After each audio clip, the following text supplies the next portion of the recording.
The best part of your career, your life is still ahead of you. You know, I really honestly do feel that way. But I'm amazed. Luther Vandross possessed one of the most velvet voices in R&B history.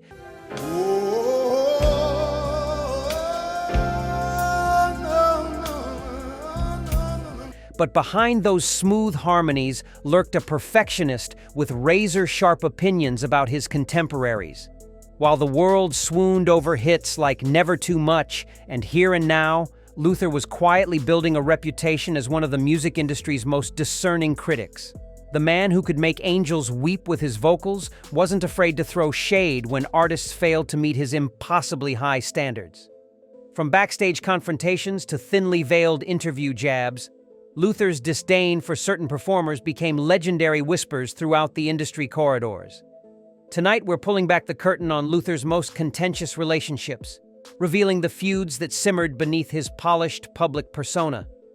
As a session singer and as a jingle singer, well, for like Chaka Khan and Roberta Flack and David Bowie and Carly Simon. These weren't just casual disagreements about artistic direction. We're talking about deep-seated professional grudges that lasted decades. You might be shocked to discover which Grammy-winning legend he once dismissed as all flash, no substance during a private studio session, or which chart-topping group he refused to share a stage with after a disastrous collaboration attempt. Prepare yourself for the untold story of Luther Vandross's biggest musical rivalries, where talent meets ego and smooth soul collides with bitter industry politics. This countdown will change how you view the late, great crooner forever. 6. Teddy Pendergrass. Starting our countdown at number 6, we have a rivalry that rocked the very foundation of smooth R&B.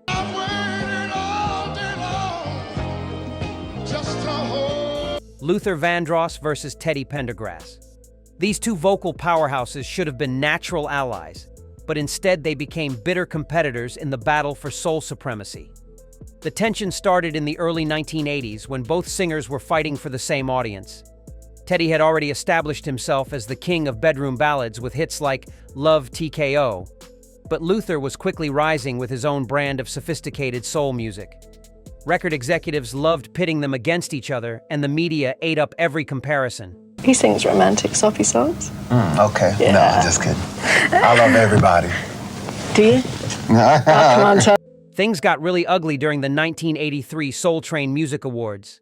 According to backstage insiders, Luther allegedly told a reporter that Teddy's voice lacked technical precision and relied too heavily on raw emotion rather than actual skill. Teddy reportedly fired back, claiming Luther was too polished and didn't have enough street credibility for real R&B fans. The feud reached its peak when both artists were considered for the same movie soundtrack deal. Industry sources claim Luther actively lobbied against Teddy getting the gig, arguing that his rival's recent car accident had affected his vocal abilities. That comment apparently crossed a line that Teddy never forgave. Their Cold War continued for years, with both camps refusing to acknowledge each other publicly. Even at industry events, they'd strategically avoid being photographed together, creating an awkward atmosphere that everyone could feel. 5. Anita Baker. At number 5, we dive into one of the most surprising feuds in R&B history.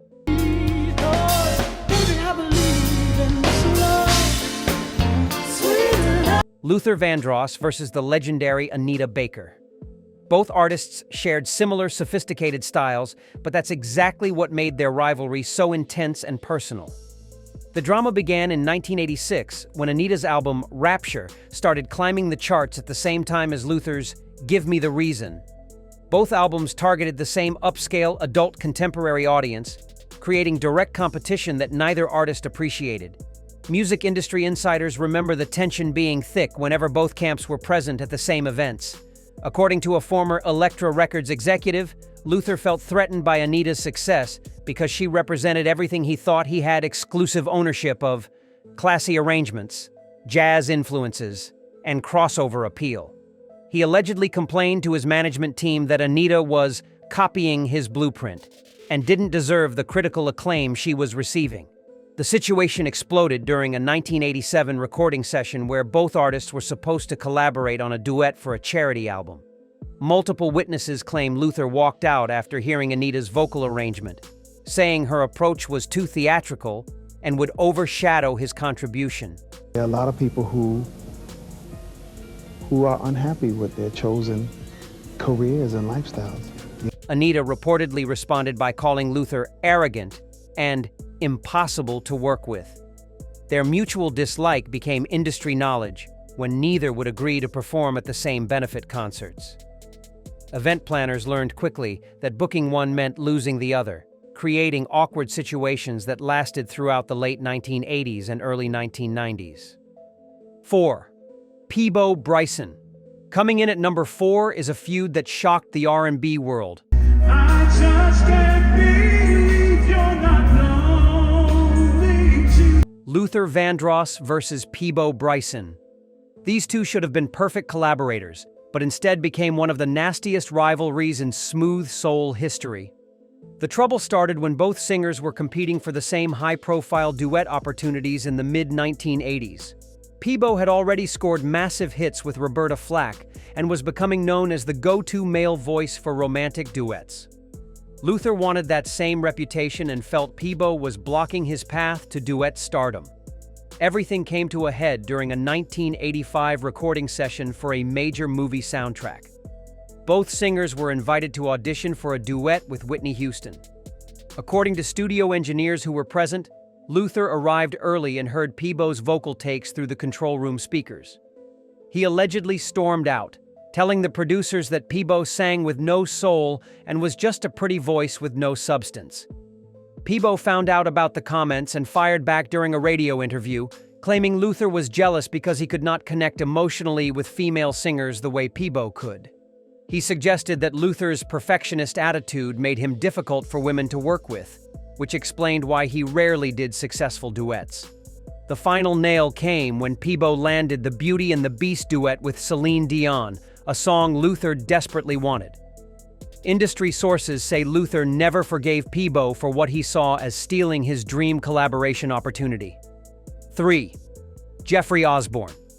At number 3, we uncover a rivalry that divided the smooth R&B world. Luther Vandross versus Jeffrey Osborne. I'm crazy about you, baby, can't you see? Both artists mastered the art of romantic ballads, but their similar styles created a competition that turned surprisingly vicious behind the scenes. The most important thing about anyone's career is that you recognize who they are the instant you hear them. The minute you put the needle down. The conflict started heating up in 1982 when Jeffrey left the band LTD to pursue his solo career. His debut album featured the same sophisticated production style that Luther was becoming famous for, and radio stations started comparing their voices constantly. Luther reportedly hated these comparisons and felt Jeffrey was riding his coattails to success. Things got personal during the 1984 American Music Awards rehearsals.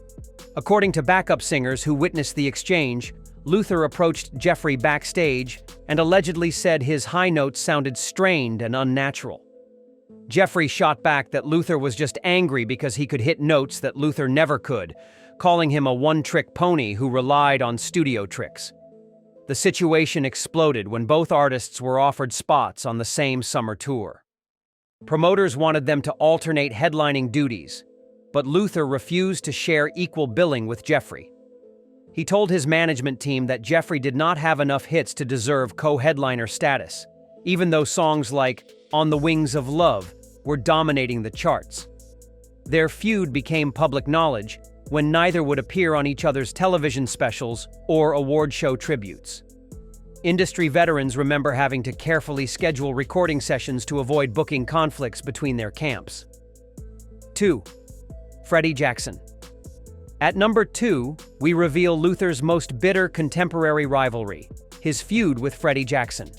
Your time to get in the mood. Oh, that's what you said. This was personal, professional, and absolutely brutal for both singers involved. The war began in 1985 when Freddy burst onto the scene with Rock Me Tonight, and immediately got compared to Luther by every music critic in America. Both singers had similar smooth delivery styles, but Freddy was younger, hungrier, and openly gunning for Luther's crown as the king of romantic R&B. Luther felt disrespected when Freddy started calling himself the new Luther Vandross in interviews. According to former Capitol Records staff, Luther was furious and demanded his label take legal action to stop Freddy from using his name for promotion. When that failed, Luther got petty and personal. The breaking point came at the 1986 Soul Train Awards after-party. Multiple witnesses saw Luther approach Freddy's table and allegedly tell him face-to-face that he was nothing more than a cheap imitation who would never have real staying power. Freddy reportedly stood up and called Luther a has-been, who was threatened by younger talent. Their mutual hatred became industry legend when Luther actively tried to block Freddy from getting certain performance opportunities. Record executives remember Luther threatening to pull out of television specials if Freddy was also booked. He even convinced some radio programmers to limit Freddy's airplay by suggesting his voice was too similar and would confuse listeners. The feud lasted years, with both singers refusing to acknowledge each other publicly despite performing at the same venues. 1. Barry White. Taking the top spot is Luther's most legendary feud, his bitter rivalry with the maestro himself, Barry White.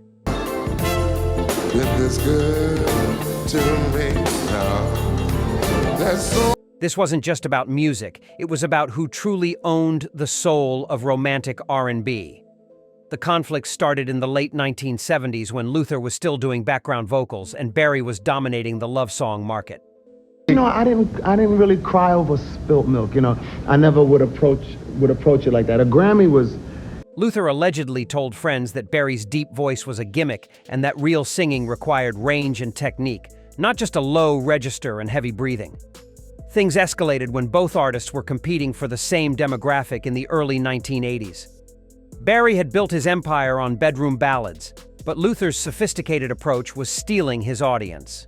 According to former Love Unlimited Orchestra members, Barry felt personally insulted that Luther was being called a better vocalist by music critics.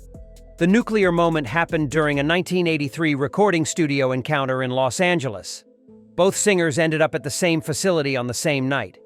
Studio engineers reported hearing raised voices through the soundproof walls, as Barry allegedly confronted Luther about disrespecting the foundation that older artists like him had built. Luther supposedly fired back that Barry's era was over and that real musicians were taking control. Barry never forgave what he saw as Luther's arrogance toward veteran performers. Industry insiders claim Barry actively campaigned against Luther getting certain awards and recognition, believing the younger singer showed no respect for R&B history. Their Cold War lasted until Barry's death, with neither man ever publicly acknowledging their legendary behind-the-scenes battles. Luther Vandross was undeniably talented, but his perfectionist nature created enemies throughout his career. These feuds show that even the smoothest voices can hide sharp edges. What do you think? Was Luther protecting his artistry, or just being difficult? Drop your thoughts below, smash that like button, and subscribe for more music drama.